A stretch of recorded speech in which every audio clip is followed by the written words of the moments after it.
তো আপনাদের সাথে একসাথে সূরাটি পাঠ করার আগে সংক্ষেপে কয়েকটি বিষয় উল্লেখ করছি। হুদায়বিয়ার সন্ধিতে উল্লেখ ছিল কোনো পুরুষ যদি মক্কা থেকে পালিয়ে আসে তাহলে তাকে ফেরত দিতে হবে, কিন্তু নারীগণ পালিয়ে আসতে শুরু করলেন। আর যখন নারীদেরকে ফেরত চাইল, চুক্তিপত্রটি কি বলছে? চুক্তিতে নারীদের কথা উল্লেখ নেই, চুক্তিতে বলা আছে পুরুষদের কথা। এখন কিছু কিছু নারী যারা মুসলিম হয়েছিলেন এবং মুশরিক পুরুষদের সাথে বিবাহ বন্ধনে আবদ্ধ ছিলেন, যারা মক্কায় আর মুশরিক স্বামীর সাথে থাকতে চাইছেন না, তারা পালিয়ে মদিনায় চলে আসতে লাগলেন। এটা ধীরে ধীরে ব্যাপক আকার ধারণ করতে লাগলো। আর যখন এটা ঘটতে শুরু করলো, কুরাইশরা উপলব্ধি করল যে এই সমস্যা তো আমরা থামাতে পারবো না, তাই এই সমস্যাটাকে আমরা সমাধানে পরিণত করব। তো তারা এমন পরিকল্পনা করল যাতে কিছু নারী মুসলিম হওয়ার ভান করবে, যাতে তারা গোয়েন্দা হিসেবে কাজ করে মদিনার তথ্য পাচার করতে পারে। তারা মক্কা থেকে পালিয়ে আসছে ঠিকই, কিন্তু তারা আসলে কুরাইশদের গোয়েন্দা। এই বিষয়টি ঘটতে লাগল। কিছু নারী আন্তরিকভাবে আসছিলেন, আবার কিছু নারী আসছিলেন কারণ তারা গোয়েন্দার ভূমিকা পালন করতে চায়। এই অবস্থার প্রেক্ষিতে মহান আল্লাহ নাজিল করলেন সূরা মুমতাহিনা, সূরাতুল মুমতাহিনা। এই সূরাটি কোরআনের ৬০তম সূরা। সূরাটি রাসূল সাল্লাল্লাহু আলাইহি ওয়াসাল্লামকে প্রদান করা হয়েছিল এই দুইটি বিষয়ে তাকে সহায়তা করার জন্য। এই সূরাটি নিয়ে আমি বিস্তারিত আলোচনা করেছি, সেটা এখনও প্রকাশিত হয়নি, শীঘ্রই এটা প্রকাশিত হবে ইনশাআল্লাহ। বিশেষত বোনদের জন্য, গৌণভাবে পুরুষদের জন্যও, কিন্তু মূলত নারীদের জন্য এই সূরাটি উপলব্ধি করা অত্যন্ত গুরুত্বপূর্ণ, কারণ এই সূরাটির শেষে একটি অঙ্গীকারের উল্লেখ রয়েছে যা নারীরা রাসূল সাল্লাল্লাহু আলাইহি ওয়াসাল্লামের নিকট থেকে গ্রহণ করেছিলেন। আর কেন সেটা গুরুত্বপূর্ণ? কারণ এটা এরকম যেন নারীর জন্য পালনীয় ইসলামকে সারাংশ হিসেবে কোরআন এখানে উপস্থাপন করেছে। অর্থাৎ একজন নারীর জন্য ইসলাম প্রদত্ত মৌলিক দায়িত্বগুলো কি, আর সেটা রয়েছে সূরা মুমতাহানার শেষ অংশে। আমি এই ব্যাপারে সেখানে কিছুটা বিস্তারিত আলোচনা করেছি। অন্যতম যে বিষয়টি সেখানে ঘটেছিল তা হলো, নারীগণ আসছিলেন আর তারা ইতিমধ্যেই মুশরিক পুরুষদের সাথে বিবাহ বন্ধনে আবদ্ধ ছিলেন, তাই না? এখন তারা মদিনায় আসছিলেন, তো এখন তারা কি আবারও বিয়ে করবেন? আর এর অর্থ কি এরকম যে তাদের আগের স্বামীর সাথে বৈবাহিক সম্পর্ক ছিল, স্বামী যেহেতু অমুসলিম, সে বিয়ে কখনো বৈধ বিয়েই ছিল না? বিষয়টা সত্য না। প্রকৃতপক্ষে সূরার শুরুতে বলা হয়েছে যে যখন তারা আসবে, মক্কায় তাদের আগের স্বামীদেরকে কিছু একটা আর্থিক ক্ষতিপূরণ প্রদান করবে আগের বিবাহ সমাপ্ত করার জন্য, মূলত মোহরানা অথবা এই জাতীয় কিছু ফেরত দেওয়া, বিবাহটি সমাপ্ত করার জন্য। এটা দিয়ে কি বোঝাচ্ছে? কোরআন আসলে ইসলামের গণ্ডির বাইরে ঘটে যাওয়া বিয়েকেও স্বীকৃতি প্রদান করে। তো যদি একটি খ্রিস্টান দম্পতি বিবাহিত অবস্থায় থাকে, তাদের বিবাহ বৈধ। মুশরিকরা বিবাহিত হলেও তাদের বিয়ে বৈধ। কারণ এটা যদি বৈধ বিবাহ না হতো, তাহলে কি করার প্রয়োজন হতো না? সমাপ্ত করার। যেহেতু পুনরায় বিবাহ করার আগে আপনাকে এটা সমাপ্ত করতে হচ্ছে, এর দ্বারা আসলে বোঝাচ্ছে যে সেটা ছিল বৈধ বিবাহ। বিবাহের প্রথা আগে থেকেই চলে আসছিল, কোরআন এটাকে চালু করেনি, এটা ইতিমধ্যে বিদ্যমান ছিল। কোরআন এর উপর শর্ত আরোপ করেছে যা আমাদের জন্য প্রযোজ্য হবে, কিন্তু এর অর্থ এটা না যে অন্য ধর্মের বিবাহ আমাদের ধর্মে স্বীকৃত নয়। ঠিক আছে?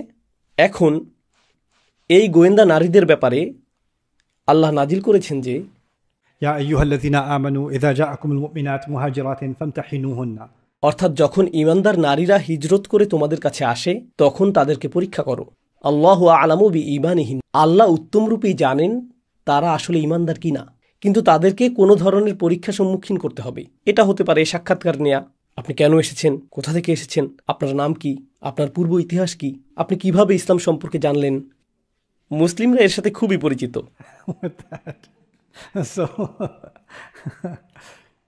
আমার স্মরণীয় একটা স্মৃতি হলো, একবার আমি ইংল্যান্ডে গিয়েছিলাম।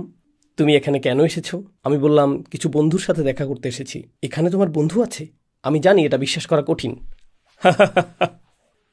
হ্যাঁ, এখানে আমার কিছু বন্ধু রয়েছে। এখানে কেন তোমার বন্ধু রয়েছে? কিভাবে তাদের সাথে পরিচয়? তাদের সাথে অনলাইনে পরিচয় হয়েছে। অনলাইনের কোথায়? সোশ্যাল মিডিয়াতে। কোন সোশ্যাল মিডিয়াতে? ব্রো, সে বলল তোমাদের মধ্যে মিল কোথায়? লোকটি থামছিলই না। এরপর এক সময় বলল তোমার বন্ধুদের সাথে সময় উপভোগ করো। আমি বললাম ঠিক আছে, কিন্তু সে ছিল ফামতাহিনুহুন্না, সে আমার পরীক্ষা নিচ্ছিল, সে তার দায়িত্ব পালন করছিল। এখন এই আসরে হুদাইবিয়ার ঘটনাটি থেকে দুটি বিষয় নিয়ে আমি আলোচনা করতে চাই। এর মধ্যে একটা প্রায় শেষ হয়েছে, ইতিহাসের অংশটুকু। আগামীকাল ইনশাআল্লাহ আমি আপনাদের সাথে আলোচনা করব হুদাইবিয়ার পর থেকে মক্কা বিজয় পর্যন্ত কি ঘটেছিল? সব কিছু না, সেখানে অনেক কিছু ঘটেছিল, কিন্তু মৌলিক কিছু বিষয় যা আমি চাই আপনারা জানুন। কারণ মক্কা বিজয় হল মূলত হজ উন্মুক্ত হয়ে যাওয়ার নামান্তর। এ দুটি একে অপরের সাথে সম্পর্কযুক্ত। আর হজ উন্মুক্ত হয়ে যাওয়ার পূর্বে উমরাতুল কাজা নামে আরেকটা ঘটনা ঘটেছিল। পরবর্তী পর্বে এই বিষয়ে আলোচনা করব ইনশাআল্লাহ। আপনি যখন এই ঘটনাগুলো উপলব্ধি করবেন, তখন আমাদের সামনে মোটামুটি পূর্ণাঙ্গ একটি ঐতিহাসিক চিত্র থাকবে এই বিষয়ে যে হজের মৌসুমে প্রতি বছর আমরা কি উদযাপন করে থাকি। আর আলোচনার শেষ অংশটি হবে ইব্রাহিম আলাইহিসসালামের রেখে যাওয়া আদর্শের সাথে এটাকে সম্পর্কযুক্ত করা। কিন্তু এটা কৌতূহল জাগ্রতকারী বিষয় যে রাসূল সাল্লাল্লাহু আলাইহি সাল্লামের জীবদ্দশায় সাহাবীগণ যখন যুদ্ধের কথা চিন্তা করতেন, তারা বলতেন, উদাহরণস্বরূপ, ক্বালা গাযওয়াতু মা'আন নবী সাল্লাল্লাহু আলাইহি ওয়াসাল্লাম, অর্থাৎ আমি রাসূল সাল্লাল্লাহু আলাইহি সাল্লামের সাথে 7টি যুদ্ধে অংশ নিয়েছিলাম। এরপর তিনি উল্লেখ করেছেন খাইবার, হুদাইবিয়া, এছাড়াও আরও কয়েকটি নাম।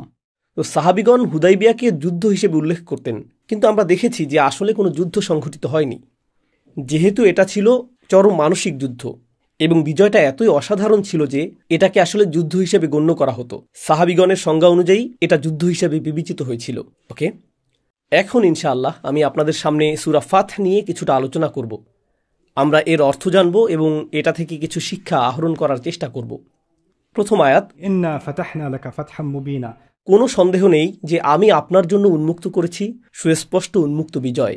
ফাথ শব্দটি কিছুটা বিশ্লেষণের দাবি রাখে। ফাথ শব্দটির অর্থ আসলে ইজালাতুল ইগলাক ওয়াল ইসলাক। যখন আপনি কোনো কিছুকে তালাবদ্ধ থেকে মুক্ত করেন, এটাকে বলা হয় ফাথ। আর যখন আপনি কোনো কাঠিন্য দূর করেন, এটাকেও বলা হয় ফাথ। এটা এরকম যেন আল্লাহ বলছেন, মক্কা দীর্ঘ সময় ধরে আবদ্ধ ছিল আর এখন অবশেষে এটা মুক্ত হলো। যদিও এই মুক্ত হওয়াটা ঘটবে পরের বছর, তাই না? কারণ পরের বছর তাদের ফিরে এসে উমরা করার কথা ছিল, কিন্তু তালাবদ্ধতা দূর হয়ে গেল। তাৎক্ষণিক বিবেচনায় বিষয়গুলো কঠিন মনে হতে পারে, কিন্তু স্পষ্টতই কোরআন মুসলিমদেরকে দূরদৃষ্টি সম্পন্ন হওয়ার শিক্ষা দিচ্ছে।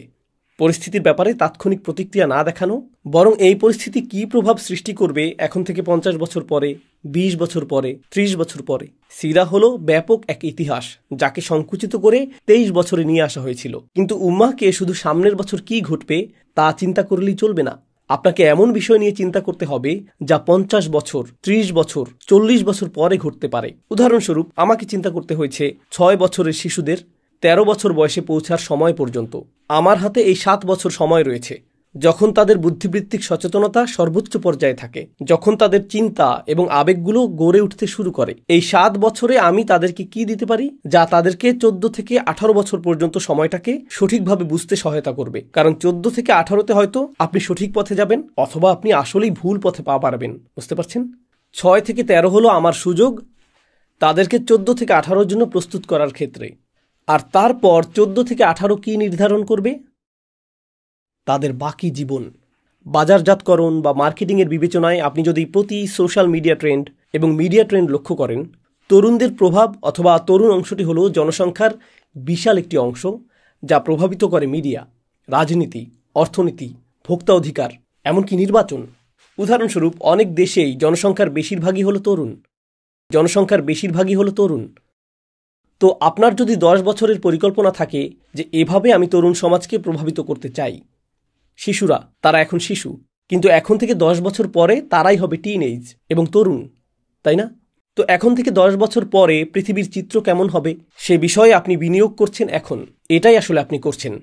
তো মুসলিমদেরকে সব কিছুর ব্যাপারে দীর্ঘমেয়াদী চিন্তা করার শিক্ষা দেওয়া হয়েছে। আমরা শুধু তাৎক্ষণিক পরিস্থিতিতে প্রতিক্রিয়া দেখাবো না। তাৎক্ষণিক পরিস্থিতির বিবেচনায় মনে হতে পারে যে নবীজি ছাড় দিয়েছিলেন, যা মুসলিমদের স্বার্থের বিরুদ্ধে বলেই মনে হচ্ছিল, কিন্তু আসলে এটি ছিল বিশাল একটি বিজয়।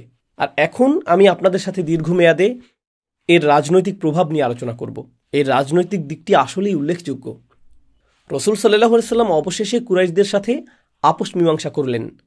আমি উল্লেখ করেছিলাম যে সেই মীমাংসা শেষে বনু খুজাআ মুসলিমদের সাথে মিত্রতা করল, আর বনু বকর কুরাইশদের সাথে মিত্রতা করল। সেটা ছিল 10 বছর যুদ্ধ না করার চুক্তি। এখন গোটা আরব অঞ্চল জানল যে কুরাইশরা মুসলিমদের সাথে একটি চুক্তি করেছে। মুসলিমগণ নিরস্ত্রভাবে একেবারে সিংহের গুহায় পৌঁছে গিয়েছে আর ফিরে এসেছে একটি চুক্তি নিয়ে। জানেন এটা কি প্রদর্শন করেছিল? মুসলিমদের বিজয়। কারণ আপনি এভাবে তাদের এলাকায় পৌঁছে গেলেন।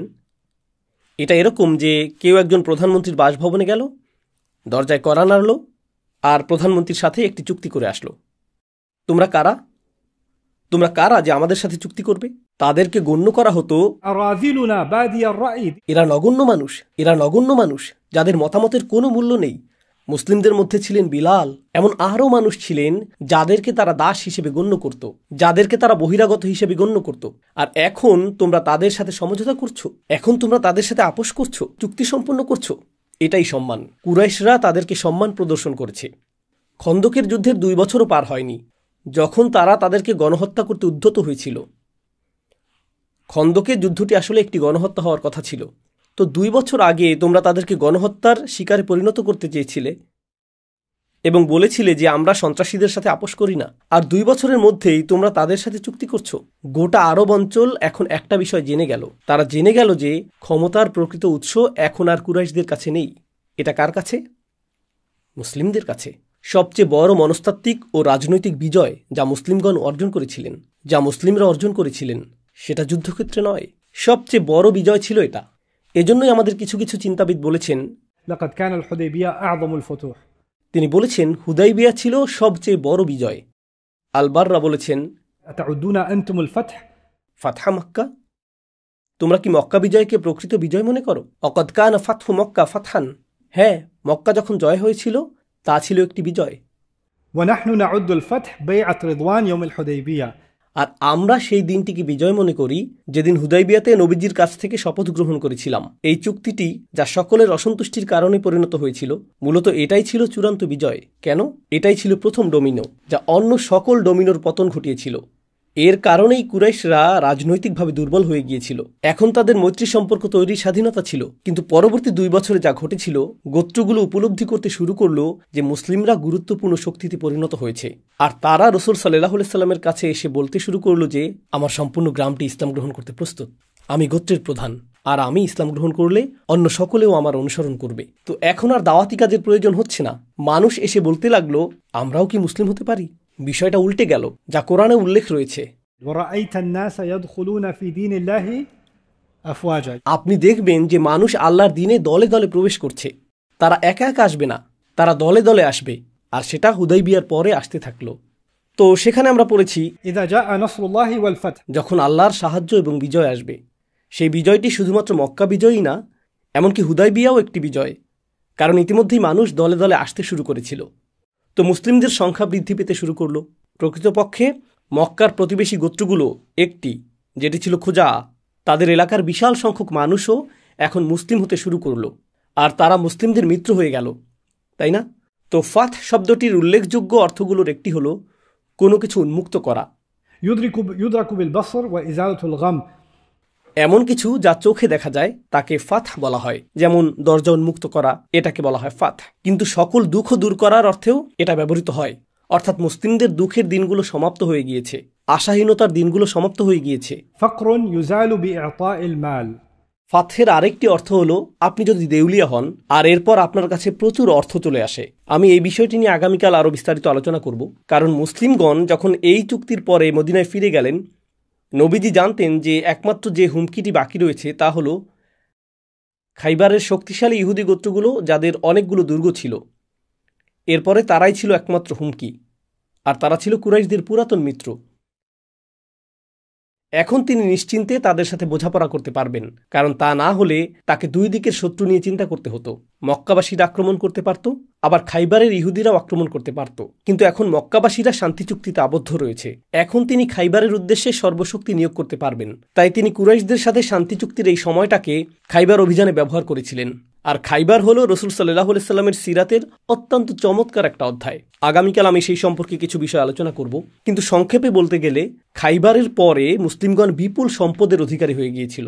তো আমরা আসলে খুবই ধনী সম্প্রদায়ে পরিণত হয়েছিলাম, আর এর আগে আমরা ছিলাম দরিদ্র সম্প্রদায়। মনে আছে, যুদ্ধের জন্য কিছু তরবারি, কিছু ঘোড়া সংস্থান করতে আমাদেরকে আর্থিক সমস্যায় পড়তে হতো। কিন্তু খাইবারের পরে না, মুসলিমদের জন্য খাইবার প্রচুর পরিমাণ সম্পদ নিয়ে আসলো। প্রকৃতপক্ষে আমরা যখন খাইবার জয় করলাম, সেখানকার অধিবাসীরা যেহেতু কৃষক ছিল, তাদের সাথে আমরা একটি চুক্তি করলাম যে তাদের উৎপাদন থেকে আগত মুনাফার 50% মুসলিমদের কাছে আসবে। তো এখন আমাদের কাছে খাইবার থেকে স্বয়ংক্রিয় বাৎসরিক আয় আসতে থাকলো, কারণ আমরা তা জয় করেছি। ঠিক আছে, এছাড়াও সেখান থেকে আরও কিছু আয় ছিল যা এখানে উল্লেখ করছি না। তো ফাথ অর্থ আসলে সম্পদের উন্মুক্তকরণও বোঝায়। এই শব্দটি যা সূরার প্রথমে ব্যবহৃত হয়েছে, সাহাবীগণ জানতেন না যে এই সম্পদ আসছে, কিন্তু আল্লাহ জানতেন। إنا فتحنا لك فتحا مبينا কৌতূহল উদ্দীপকভাবে فاتحة شيء مبدأه الذي يفتح به ما بعده। ফাতিহা হলো এমন জিনিস যেটা আপনি উন্মুক্ত করেন, যা অন্য দরজাগুলোকে উন্মুক্ত করে দেয়, যেটাকে আমি ডমিনো ইফেক্ট হিসেবে উল্লেখ করেছি। প্রথম আয়াতে এই শব্দটি ব্যবহার করার মাধ্যমে আল্লাহ যেন জানিয়ে দিচ্ছেন তিনি একটি দৃশ্যপট সৃষ্টি করে দিলেন, যার মাধ্যমে একটি বিজয় সৃষ্টি করবে, আরেকটি বিজয়, এরপর আরেকটি। ঘটনার এই পরম্পরাটি শুরু হয়ে গেল। ليغفر لك الله ما تقدم من ذنبك وما تأخر। আর আল্লাহ এটা করেছেন যাতে তিনি আপনার ত্রুটিগুলো, আপনার কাছে বিব্রতকর ত্রুটিগুলো ক্ষমা করতে পারেন, যা ঘটে গেছে অতীতে এবং যা ঘটতে পারে ভবিষ্যতে। এখানে রাসূল সাল্লাল্লাহু আলাইহি সাল্লামকে উদ্দেশ্য করে বলা হচ্ছে তার ত্রুটি সম্পর্কে। তাই আমাদেরকে এই আয়াতটি সতর্কতার সাথে উপলব্ধি করতে হবে। জাম শব্দটি অনিবার্যভাবে পাপ বোঝায় না। জাম হলো আপনার এমন কোনো কাজ যার জন্য আপনি লজ্জিত বোধ করেন। শব্দটি এসেছে জানাবা শব্দ থেকে, যার অর্থ কোনো পশুর লেজ। লেজ হলো একটি প্রাণীর দেহের লজ্জাজনক অঙ্গ। তো কারো জাম হলো এমন বিষয় যার জন্য সে লজ্জিত, আর লজ্জা বিষয়টি আপেক্ষিক, তাই না? আমি আজ এখানে 5 মিনিট বিলম্বে এসেছি, আমি লজ্জিত হয়েছি। আমি আপনাদের বলিনি, যদিও আমি লজ্জিত ছিলাম। কেউ কেউ এখানে মাত্র 15 মিনিট বিলম্বে এসেছেন, কিন্তু তারা নিজেদের নিয়ে অত্যন্ত গর্বিত, কারণ সেটা তাদের জন্য নতুন রেকর্ড, তাই না? তো লজ্জা আপেক্ষিক। কিছু মানুষের জন্য 15 মিনিট বিলম্বে আসাটা একটা অর্জন। তারা সাধারণত অনুষ্ঠান শেষ হওয়ার পরে হাজির হন। এটা শেষ হয়ে গেল, কিন্তু কেউ কেউ 1 মিনিট বিলম্বে এসেও লজ্জিত বোধ করেন।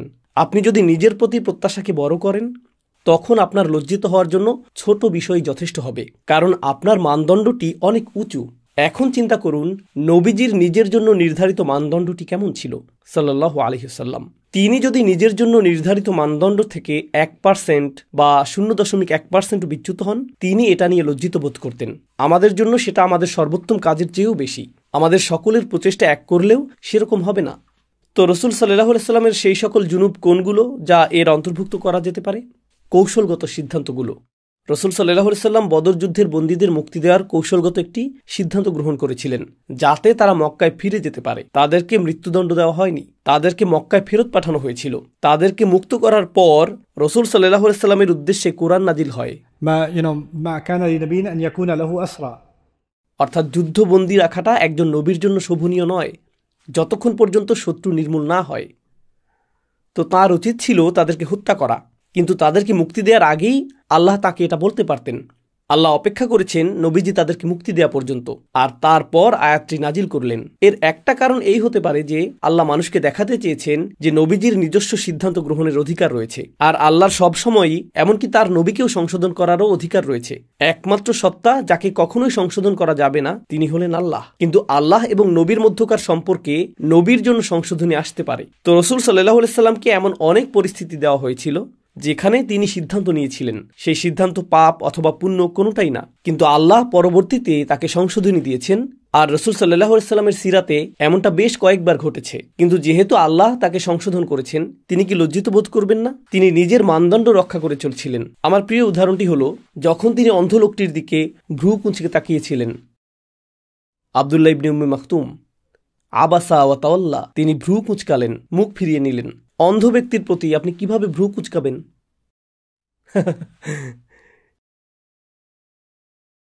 সেই ব্যক্তি অন্ধ হলে আপনি হয়তো বলতে পারবেন, এখন না, তেমন কিছুই ঘটল না, শুধুমাত্র তার কপাল সামান্য কুঞ্চিত হলো। কিন্তু অন্ধ ব্যক্তি তা কিভাবে বুঝবে? আমি কিছুটা আভাস পাচ্ছি। আপনি আমাকে আবাসার ফিলিংস প্রদান করছেন।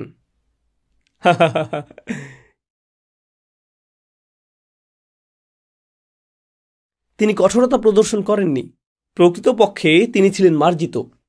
কিন্তু আমাদের বাকি সকলের তুলনায় তাকে এতটাই উঁচু মর্যাদায় আসীন করা হয়েছিল যে এমনকি সেই ভ্রু কুঁচকানোটাও সমালোচিত হয়েছিল। তিনি এর জন্য লজ্জিত ছিলেন। তো রাসূল সাল্লাল্লাহু আলাইহি সাল্লাম যেই সিদ্ধান্ত নিয়েছিলেন, যা তার কাছে মনে হয়েছে যে সেটা হয়তো বিজয়ের এই যাত্রাকে বিঘ্নিত করেছে, আল্লাহ বলছেন, এই ফাথ বা বিজয় যা আপনাকে দান করেছি, এর ফলে পূর্বে ঘটে যাওয়া সকল কৌশলগত ত্রুটিকে উপেক্ষা করা হবে। যেই সিদ্ধান্তই আপনি গ্রহণ করেছেন, যেটি হয়তো আপনার অনুকূলে যায়নি, এতে কিছুই আসে যায় না। তো সামনে পথ চলার পথে কিছু বিষয় যদি কৌশলগতভাবে নিখুঁত নাও হয়, বিজয়ের নিশ্চয়তা প্রদান করা হলো। ويتم نعمته عليك আর আল্লাহ আপনার উপর তার নিয়ামতকে পরিপূর্ণ করলেন। নবীজির উপর আল্লাহর নিয়ামতকে পরিপূর্ণ করা বাক্যটি খুবই গুরুত্বপূর্ণ। ইসলাম বিজয়ী হওয়ার পরও এই কথাটি পুনরায় এসেছে। এটি ইউসুফ আলাইহিসসালামের জন্য ব্যবহৃত হয়েছিল। যখন তিনি স্বপ্ন দেখলেন আর তার পিতা বলেছিলেন, আল্লাহ তোমাকে বাছাই করেছেন এবং তিনি তোমার উপর তার নিয়ামতকে পরিপূর্ণ করবেন। يتم نعمته عليك এটা গুরুত্বপূর্ণ, কারণ কিভাবে আল্লাহ ইউসুফের উপর তার নিয়ামতকে পরিপূর্ণ করেছিলেন, তার ভাইদের বিপরীতে তাকে বিজয় প্রদান করার মাধ্যমে, তাই না? তো অনুরূপ বাক্যাংশ ব্যবহারের মাধ্যমে রাসূল সাল্লাল্লাহু আলাইহি সাল্লামকেও যেন বলা হচ্ছে যে আপনাকেও বিজয় প্রদান করা হবে আপনার ভাইদের উপর, কারণ এটা ইউসুফ আলাইহিস সালামের জন্য ব্যবহৃত শব্দগুলোর কথা স্মরণ করিয়ে দেয়। ويهديك صراطا مستقيما আর তিনি আপনাকে একটি সরল পথের পথ নির্দেশনা প্রদান করবেন। প্রথম দৃষ্টিতে কথাটা অদ্ভুত মনে হয়, কারণ নবীজি তো ইতিমধ্যেই সরল পথের নির্দেশপ্রাপ্ত ছিলেন। এর অর্থ আপনার চূড়ান্ত লক্ষ্য মক্কা বিজয়ের সেই সরল পথ। এখন আপনি এবং মক্কা বিজয়ের মাঝে একটি সরল পথ রয়েছে, এবং আগে কয়েকটা গন্তব্য ছিল এবং মক্কার পথটি ছিল গৌণ, কিন্তু এখন একটি সরল পথ তৈরি করা হলো সরাসরি মক্কার দিকে। وينصرك الله نصرا عزيزا আর আল্লাহ আপনাকে সাহায্য করবেন শক্তিশালী একটি সাহায্য দ্বারা। আল্লাহ আপনাকে শক্তিশালী বিজয় প্রদান করবেন। এখন এই শক্তিশালী বিজয় হতে পারে কোরআনের আরও বেশি পরিমাণে অবতরণ, এটা হতে পারে ফেরেশতাদের অবতরণ, এটা হতে পারে খাইবার এবং আসন্ন অন্যান্য বিজয়সমূহ। এটা এরকমও হতে পারে যে মক্কা বিজয় তো ইতিমধ্যেই আলোচিত হয়েছে, কিন্তু আরেকটি যুদ্ধ ঘটবে মক্কা বিজয়ের পরে, যা হলো রোম সাম্রাজ্যের বিরুদ্ধে।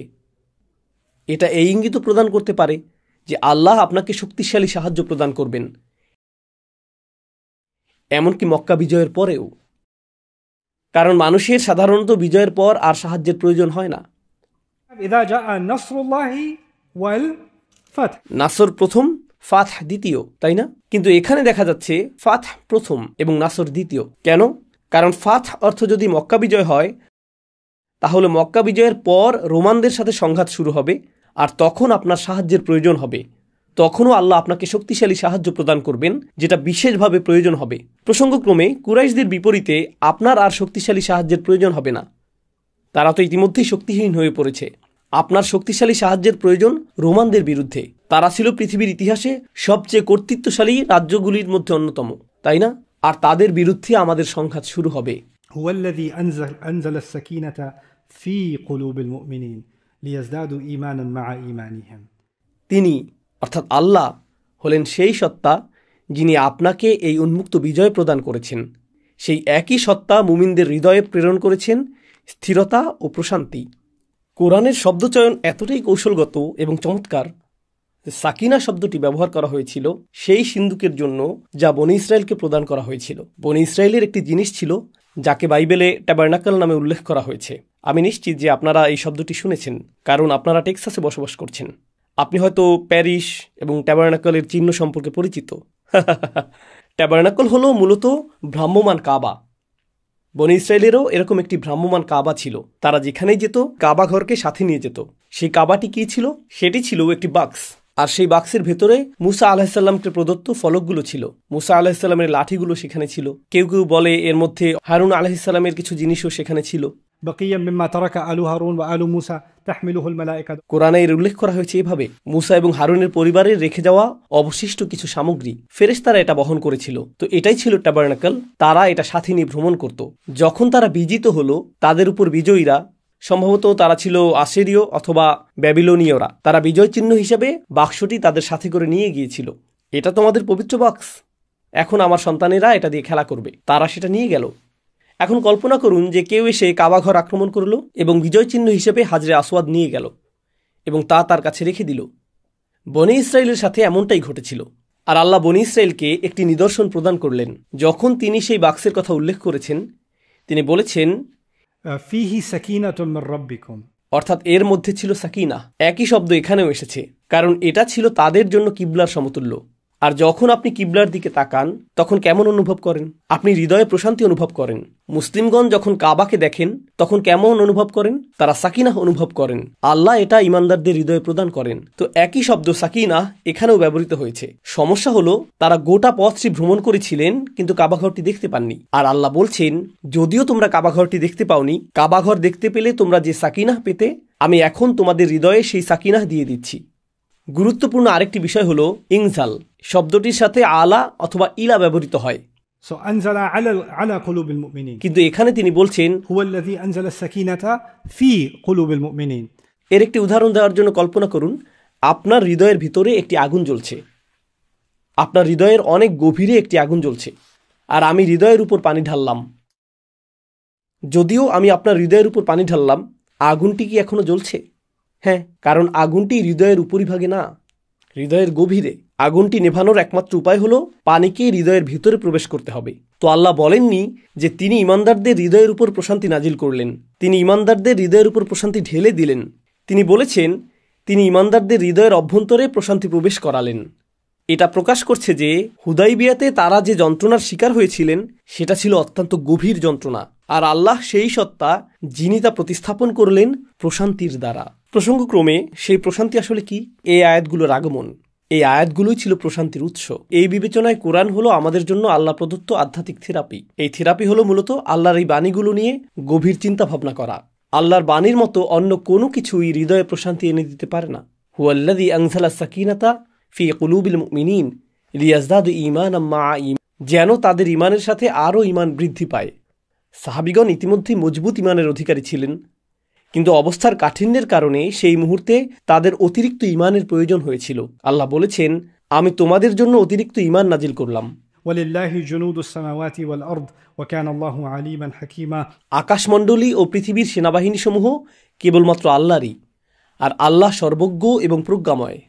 এটা এরকম যেন আল্লাহ বলছেন, তোমরা জানো যে যদিও তোমরা ছিলে সংখ্যায় কম আর যুদ্ধের জন্য তোমরা অস্ত্রসজ্জিত ছিলে না, এতে সমস্যার কিছু নেই। যদি যুদ্ধ শুরু হতো, আকাশ এবং পৃথিবীতে আল্লাহর সকল সেনাবাহিনী তোমাদের পক্ষে থাকত। তো আমি তোমাদেরকে প্রশান্তি প্রদান করলাম। আর যদিও যুদ্ধ সংঘটিত হয়নি, যদি এটা ঘটত, আল্লাহ তার ঘরকে রক্ষা করতেন এবং তিনি তার সেনাবাহিনী প্রেরণ করতেন। লিইউদখিলাল মুমিনিনা ওয়াল মুমিনাতি জান্নাতিন তাজরি মিন তাহতিহাল আনহার খালিদিনা ফিহা, যাতে তিনি ঈমানদার পুরুষ এবং নারীদেরকে সেই জান্নাতে প্রবেশ করাতে পারেন যার তলদেশে নদীসমূহ প্রবাহমান। এই আয়াতটি আপনারা 1000 বার শুনেছেন, তাই না? জান্নাতে প্রবেশের এই আয়াতটি। তোমরা আল্লাহর ঘরে প্রবেশ করতে পারোনি, কিন্তু চিন্তা করো না, আমি এই সব কিছু করেছি যাতে তোমরা অনেক উত্তম স্থানে প্রবেশ করতে পারো। জান্নাতিন তাজরি মিন তাহতিহাল আনহার। প্রসঙ্গক্রমে মানুষ কেন কাবা ঘরে যেতে চায়? আপনি যদি এখনো হজে গিয়ে না থাকেন, আপনার জন্য হজে যাওয়ার সর্ববৃহৎ অনুপ্রেরণা কোনটি? এক শব্দে সেটা কি হবে? শুধুমাত্র আল্লাহর সন্তুষ্টিই না, আমার আরও কিছু প্রয়োজন। ক্ষমা, যার অর্থ জান্নাত। আমরা হজে যেতে চাই কারণ আমরা ক্ষমা পেতে চাই, কারণ আমরা পূর্বের গুনাহ মুছে ফেলতে চাই, কারণ আমরা আল্লাহর সামনে প্রশান্ত চিত্তে উপস্থিত হতে চাই। ঠিক যেভাবে আমরা বিচার দিবসে আল্লাহর সামনে প্রশান্ত চিত্তে উপস্থিত হতে চাই, আল্লাহর সম্মুখে এসে তাওয়াফ করতে চাই। আর প্রতিবার তাওয়াফ করার সময় আমরা বলি, রব্বানা আতিনা ফিদ দুনিয়া হাসানা ওয়া ফিল আখিরাতি হাসানা। আমরা আমাদের দুনিয়া এবং আখিরাতকে সংশোধন করতে চাই। আমাদের চূড়ান্ত লক্ষ্য হলো আখিরাত। তো তোমরা হজ করতে পারোনি, আল্লাহ বলছেন চিন্তা করো না, আমি তোমাদেরকে এই অবস্থার মধ্যে রেখেছি। যে কারণে তোমরা হজ করতে চেয়েছিলে তা হলো যাতে তোমরা ক্ষমা পেতে পারো। আমি ক্ষমা করে দিলাম, আমি তোমাদেরকে জান্নাতে প্রবেশ করাবো। তোমাদের প্রকৃত লক্ষ্যকে ভুলে যেও না। প্রকৃত লক্ষ্য কেবলমাত্র কাবার চারপাশে তাওয়াফ করা ছিল না, তোমাদের প্রকৃত লক্ষ্য ছিল আমার কাছ থেকে জান্নাত লাভ করা। তো আমি তোমাদেরকে তা দান করলাম। লিইউদখিলাল মুমিনিনা ওয়াল মুমিনাত। এটা এতটাই চমৎকার। রাসূল সাল্লাল্লাহু আলাইহি সাল্লাম এই অভিযানের জন্য পুরুষদেরকে প্রস্তুত হতে বলেছিলেন, নারীগণ আসেননি। কিন্তু আয়াতটি বলছে যাতে তিনি ঈমানদার পুরুষ এবং ঈমানদার নারীদেরকে জান্নাতে প্রবেশ করাতে পারেন। তো যেই নারীগণ গৃহে অবস্থান করছিলেন, যাদেরকে আসতে নিষেধ করা হয়েছিল, তারাও এখন পুরুষদের সমান প্রতিদান লাভ করছেন যারা ভ্রমণ করে এতদূর এসেছেন। কারণ তারা যেমন রাসূল সাল্লাল্লাহু আলাইহি সাল্লামের আনুগত্য করেছিলেন অভিযানে অংশগ্রহণের মাধ্যমে, নারীগণও রাসূল সাল্লাল্লাহু আলাইহি সাল্লামের আনুগত্য করেছিলেন গৃহে অবস্থানের মাধ্যমে, আর তাদের উভয়ই আনুগত্যের পুরস্কার লাভ করলেন। আর সেজন্যই বলা হয়েছে লিইউদখিলাল মুমিনিনা ওয়াল মুমিনাত جنات تجري من تحتها الأنهار. কোরআনের চমৎকার বৈশিষ্ট্যগুলোর একটি হলো, সাধারণত আপনি কোরআনে দেখবেন যে ইমানদার পুরুষদের উল্লেখ রয়েছে, কিন্তু যখন ইমানদার পুরুষ এবং ইমানদার নারীদের উল্লেখ দেখবেন, যখন পুরুষ এবং নারীদের কথা একসাথে এভাবে উল্লেখ হতে দেখবেন, সাধারণত আপনি তা এমন স্থানে দেখবেন যেখানে এটা আশা করেননি। তো যেখানে আপনি এটা আশা করেন সেখানে তা পান না, আবার যেখানে আপনি এটা আশা করেননি সেখানে তা পান। ويكفر عنهم سيئاتهم, যাতে আল্লাহ তাদের পাপসমূহ সমাহিত করতে পারেন। রাসূল সাল্লাল্লাহু আলাইহি ওয়াসাল্লামের জন্য জাম শব্দটি ব্যবহৃত হয়েছিল, বাকি সকলের জন্য সাইয়্যাত ব্যবহৃত হয়েছিল, কুৎসিত কর্মসমূহ। আল্লাহ তাদের থেকে তাদের পাপগুলোকে সমাহিত করে দিবেন। وكان ذلك عند الله فوزا عظيما, আর আল্লাহর কাছে সেটা বিশাল এক বিজয়। আল্লাহর বিবেচনায় সেটা একটা বিশাল বিজয়। আমার পাপগুলো আমার কাছ থেকে সমাহিত হয়ে যাওয়া হলো বিশাল একটা বিজয়। এখন বিজয়ের এই সংজ্ঞাটি কি পরিবর্তিত হতে শুরু করেছে? আল্লাহ বলছেন, ব্যক্তি হিসেবে তোমার বিজয় সূচিত হবে যখন তোমার পাপগুলো সমাহিত হয়ে যাবে। আমি বিজয়ী, আমি সফল যখন আল্লাহর জান্নাতে প্রবেশের পথ আমার সামনে উন্মুক্ত হয়ে যাবে। মক্কা বিজয় হওয়া, ভূমির উপর আধিপত্য তৈরি হওয়া, অধিক অঞ্চল মুসলিমদের অধিকারে আসা, মুসলিমদের অধিক নিয়ন্ত্রণ প্রতিষ্ঠিত হওয়া, হয়তো আমরা এগুলো পাবো, হয়তো পাবো না, তাই না? এগুলো গৌণ বিষয়। এই সব কিছুই গৌণ। এমনকি কাবা ঘরে প্রবেশ করতে না পারাটাও গৌণ বিষয়। আল্লাহর জান্নাতে প্রবেশ করা হলো মৌলিক বিষয়, ক্ষমাপ্রাপ্তি হলো মৌলিক বিষয়। এটাই সফলতা। আমরা অন্য কোনো সফলতা অর্জনের স্বার্থে এই সফলতা অর্জনে ছাড় দিতে পারি না। প্রকৃতপক্ষে আল্লাহ এখনও অন্য কোনো সফলতার উল্লেখই করেননি। তিনি তা করবেন, কিন্তু সেগুলো আসবে অনেক পরে, যেন এগুলো অগ্রাধিকারযোগ্য বিষয়ই না। এরকমটা কেন হলো? আখিরাতের সফলতা নির্ভর করে আপনার উপর, কিন্তু পার্থিব বিজয়ের সফলতা আপনার উপর নির্ভর করে না। আপনার কাছে সবচেয়ে বড় সেনাবাহিনী থাকা সত্ত্বেও পরাজিত হতে পারেন। কেন? কারণ আল্লাহ আপনাকে বিজয় দান করেননি। সেই বিজয় কেবলমাত্র আসতে পারে আল্লাহর পক্ষ থেকে। কিন্তু আপনার ইস্তিগফার করা, আপনার নিজের পাপ থেকে ক্ষমা পাওয়ার চেষ্টা করা, আপনার জান্নাতে প্রবেশের চেষ্টা করা, এই প্রচেষ্টা আপনার নিজের পক্ষ থেকে আসতে হবে। তো যে বিষয়গুলো সরাসরি আল্লাহর তত্ত্বাবধানে, সেটা ঘটবে উপজাত হিসেবে, সেটা পাশাপাশি ঘটতে থাকবে। উদাহরণস্বরূপ, কেউ হয়তো স্বাস্থ্যগত কোনো সমস্যার কারণে স্বাস্থ্যকর খাদ্যাভ্যাস গড়ে তুলতে চাইছে, ফলে সে ভালো বোধ করতে শুরু করলো, অথবা ভালো ঘুম হতে শুরু করলো এবং জীবনের অন্যান্য দিকে উন্নতি পরিলক্ষিত হতে থাকলো। কিন্তু সেগুলো এমনকি তার উদ্দেশ্যও ছিল না। সেগুলো পাওয়া যাচ্ছে উপজাত হিসেবে, প্রাপ্ত অতিরিক্ত সুবিধা হিসেবে। অনেকটা এরকমভাবেই পার্থিব বিজয়কে চিত্রিত করা হয়েছে, আল্লাহ এবং তার রসুল সাল্লাল্লাহু আলাইহি ওয়াসাল্লামের অনুগত হওয়ার পার্শ্ব সুবিধা হিসেবে। ويعذب المنافقين والمنافقات والمشركين والمشركات, আর এই বিজয়ের মাধ্যমে আল্লাহ মুনাফিক পুরুষ ও নারীদের এবং মুশরিক পুরুষ ও নারীদেরকে শাস্তি দিতে চেয়েছেন। তিনি মুনাফিকদের কথা প্রথমে উল্লেখ করেছেন, কারণ মুনাফিকরা সেই মদিনায় থেকে বেশি আনন্দিত হচ্ছে এই ভেবে যে মুসলিমরা সম্ভবত এতক্ষণে মৃত্যু মুখে পতিত হয়েছে। কুরাইশ হয়তো তাদেরকে এতক্ষণে হত্যা করে ফেলেছে। আর যখন তারা মুসলিমদেরকে ফিরে আসতে দেখল, সেটা তাদের জন্য কেমন ছিল? শাস্তি তুল্য। এদিকে কুরাইশরা মুসলিমদেরকে মুক্তভাবে ইহরাম পরিহিত অবস্থায় মদিনায় ফেরত যেতে দেখল। 1 বছর আগেই তারা তাদের সকল সৈন্যবাহিনী নিয়ে এই মুসলিমদেরকেই হত্যা করতে গিয়েছিল, আর এখন তারা শান্তি চুক্তি করে নিরাপদে ফিরে যাচ্ছে। এটা তাদের মনে জ্বালা ধরিয়ে দিয়েছিল। মুশরিক পুরুষ এবং নারীরা মনকষ্টে পুড়ছিল, কিন্তু এর চেয়ে বেশি পুড়ছিল মুনাফিকরা। তাই তাদের জ্বালা পোড়ার কথা প্রথমে উল্লেখ করা হয়েছে। ليعذب المنافقين والمنافقات والمشركين والمشركات الظانين بالله ظن السوء, যারা আল্লাহ সম্পর্কে সবচেয়ে নিকৃষ্ট ধারণা করে, কিন্তু তারা তো মূলত ইমানদারদের সম্পর্কে খারাপ ধারণা করেছিল। আল্লাহ সেটা এভাবে বলছেন না যে তারা খারাপ ধারণা করে ইমানদারদের ব্যাপারে, বরং তিনি বলছেন যে তারা খারাপ ধারণা করে আল্লাহ সম্পর্কে। আল্লাহ এভাবে ইমানদারদের সাথে নিজেকে সম্পৃক্ত করেছেন। এটা আল্লাহর পক্ষ থেকে উইলায়া। আলাইহিম দাইরাতুস সাউ, অনিষ্ট তাদেরকেই পরিবেষ্টন করবে, অনিষ্ট তাদেরকেই পরিবেষ্টন করবে। وغضب الله عليهم, আর আল্লাহ তাদের প্রতি ক্রুদ্ধ, ولعنهم, তাদেরকে অভিশাপ প্রদান করেন, وأعد لهم جهنم, আর তিনি তাদের জন্য জাহান্নাম প্রস্তুত করে রেখেছেন। এখানে বেশ কয়েকটি জিনিস রয়েছে। غضب الله عليهم, তারপর তিনি বলছেন লাআনাহুম, তিনি তাদেরকে অভিশাপ দিয়েছেন। ومن يلعنهم الله فلن تجد له نصيرا, আল্লাহর লাআনাহুম বলার অর্থ তারা কোনো সাহায্যকারী পাবে না। আর আল্লাহ যার প্রতি অসন্তুষ্ট, সে দুর্বল হয়ে যায়। وباءوا بغضب من الله আল্লাহর রাগ মানুষকে দুর্বল করে দেয়। আল্লাহর অভিশাপের শিকার ব্যক্তি কোনো সাহায্যকারী পায় না। প্রসঙ্গক্রমে এই সকল বিষয়ই কুরাইশদের সাথে ঘটবে। তো এখানে সাংকেতিক ভাষায় উল্লেখ করা হয়েছে তাদের সাথে কি ঘটতে যাচ্ছে। وأعد لهم جهنم وساءت مصيرا আর তিনি তাদের জন্য জাহান্নাম প্রস্তুত করে রেখেছেন, তা কতই না নিকৃষ্ট আবাসস্থল। তো মুশরিক পুরুষ এবং নারী যারা শিরকের উপর অটল থাকবে তাদের জন্য জাহান্নাম প্রস্তুত রয়েছে। وساءت مصيرا আল্লাহ বলেছেন, ولله جنود السماوات والأرض আকাশ এবং পৃথিবীর সেনাবাহিনী সমূহ আল্লাহর মালিকানাধীন।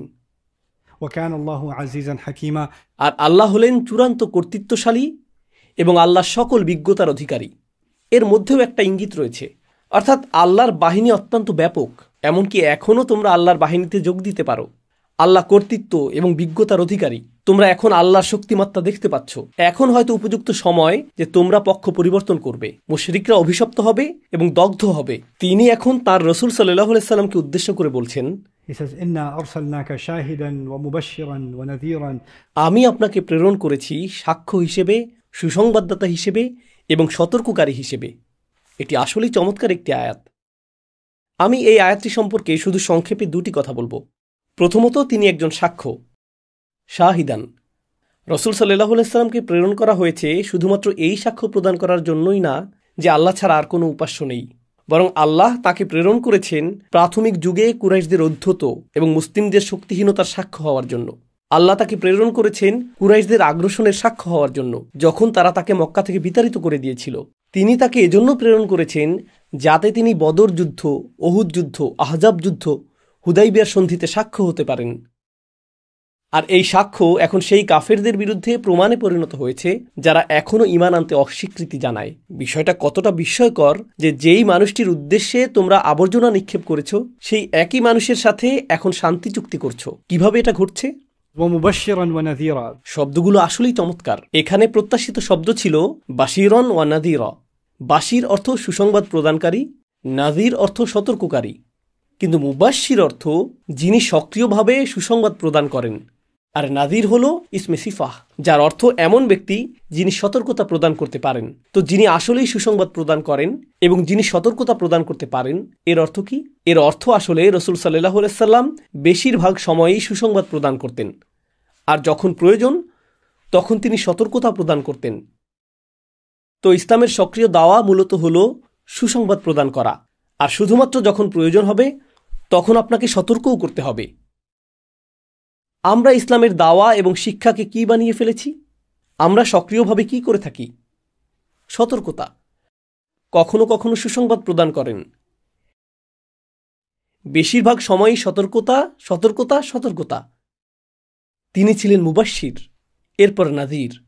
তিনি ছিলেন সুসংবাদ প্রদানকারী। এরপর যখন প্রয়োজন হতো তখন তিনি সতর্কতা প্রদান করতেন। শিশুদের শিক্ষাদানের ক্ষেত্রে আমি প্রায়ই কথা বলে থাকি, কিন্তু এমনকি সাধারণভাবে বলতে গেলেও আপনি যদি মানুষকে এটা স্মরণ করিয়ে দিতে থাকেন যে কিভাবে আল্লাহ ধ্বংস করেছেন অমুক অমুক জাতিকে, অমুক অমুক স্থানকে, বেশিরভাগ মানুষের মনে কি মনোভাব তৈরি হবে? আমরা কখন ধ্বংস হব? সম্ভবত আমরা ইতিমধ্যেই তরবারির নিচে রয়েছি, পরবর্তী শাস্তির জন্য অপেক্ষমান।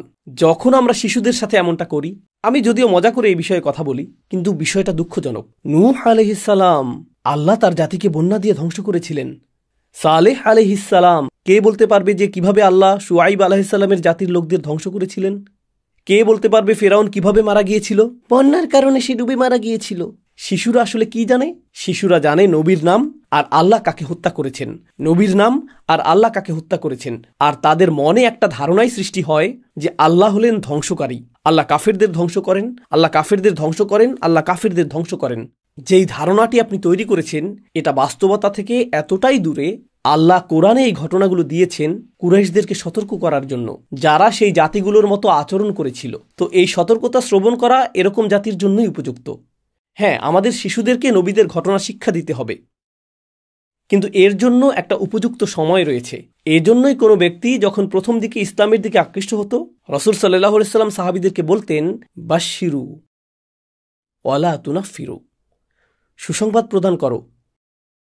তো আমাদেরকে ইতিবাচক একটি বাণী প্রচার করতে হবে। এই ক্ষেত্রে একটি দৃষ্টি আকর্ষণীয় আমি উল্লেখ করতে চাই, আর তা হলো, যেহেতু আপনি ইতিবাচক বাণী প্রচার করছেন, এর অর্থ এটা না যে আপনি সত্য গোপন করে রং চং মেখে প্রচার করবেন। আল্লাহ যদি কোনো কিছুকে হারাম করেন, আপনি তখন বলতে পারবেন না যে আমি ইতিবাচক হওয়ার চেষ্টা করছি। আপনি ইতিবাচকভাবে মানুষকে জাহান্নামে পাঠাচ্ছেন, সেটা করবেন না। ولله جنود السماوات والأرض وكان الله عزيزا حكيما إنا أرسلناك شاهدا ومبشرا ونذيرا لتؤمنوا بالله ورسوله। আয়াতের প্রথম অংশে আল্লাহ শুধুমাত্র নবীজিকে উদ্দেশ্য করে বলেছিলেন। আয়াতের দ্বিতীয় অংশে তিনি আমাদের উদ্দেশ্যে বলছেন। এটা আসলেই গুরুত্বপূর্ণ একটি পর্যবেক্ষণ। লক্ষ্য করুন, হে নবী, আমি আপনাকে প্রেরণ করেছি সাক্ষ্য হিসেবে, সক্রিয়ভাবে সুসংবাদ দানকারী হিসেবে এবং সতর্ককারী হিসেবে, যাতে তোমরা বাকি সকলে ঈমান আনতে পারো। তো প্রথম সম্বোধন ছিল নবীজির উদ্দেশ্যে, আর দ্বিতীয় সম্বোধন হলো বাকি সকলের উদ্দেশ্যে। এর অর্থ কি? আল্লাহ রসুল সাল্লাল্লাহু আলাইহি সাল্লামের উদ্দেশ্যে কথা বলছেন, একই সাথে তিনি আমাদের উদ্দেশ্যেও কথা বলছেন। আর এটা আসলে ঈমানদারদের জন্য একটি বিরাট সম্মানের বিষয় যে সরাসরি তাদেরকে উদ্দেশ্য করে আল্লাহ কথা বলছেন, একই সময়ে, একই স্থানে, একই আয়াতে, যেখানে আল্লাহ তার নবীকে উদ্দেশ্য করে কথা বলছেন সাল্লাল্লাহু আলাইহি ওয়াসাল্লাম। তো তিনি তাকে সেই সম্মান প্রদান করেছেন যাতে তোমরা আল্লাহ এবং তার রসুলের উপর ঈমান আনার সম্মান অর্জন করতে পারো। ওয়াতুআজ্জিরুহু, যাতে তোমরা তার শক্তি বৃদ্ধি করো। ওয়াতুওয়াক্কিরুহু, আর তোমরা যাতে তোমাদের নবীর মহিমান্বিত উপস্থিতিকে উপলব্ধি করতে পারো।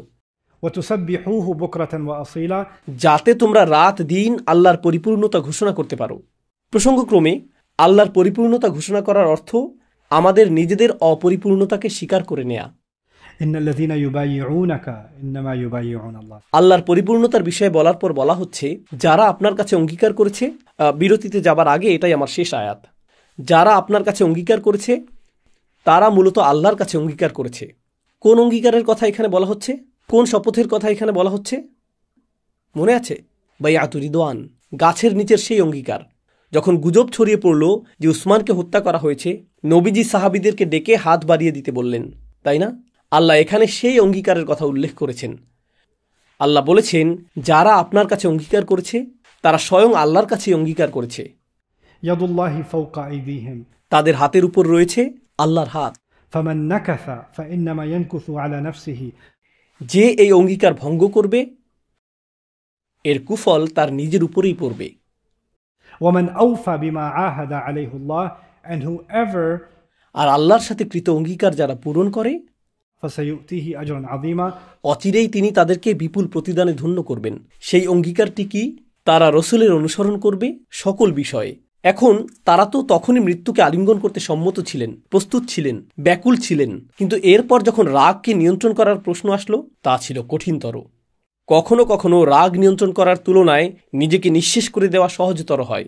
রাগ নিয়ন্ত্রণ কঠিনতর জিহাদ। কুরাইশদের সাথে লড়াই করার জিহাদটি ছিল সহজতর, আর তাদের সাথে লড়াই থেকে বিরত থাকার জিহাদটি ছিল কঠিনতর। নিজের মেজাজ নিয়ন্ত্রণের জিহাদটি ছিল কঠিনতর।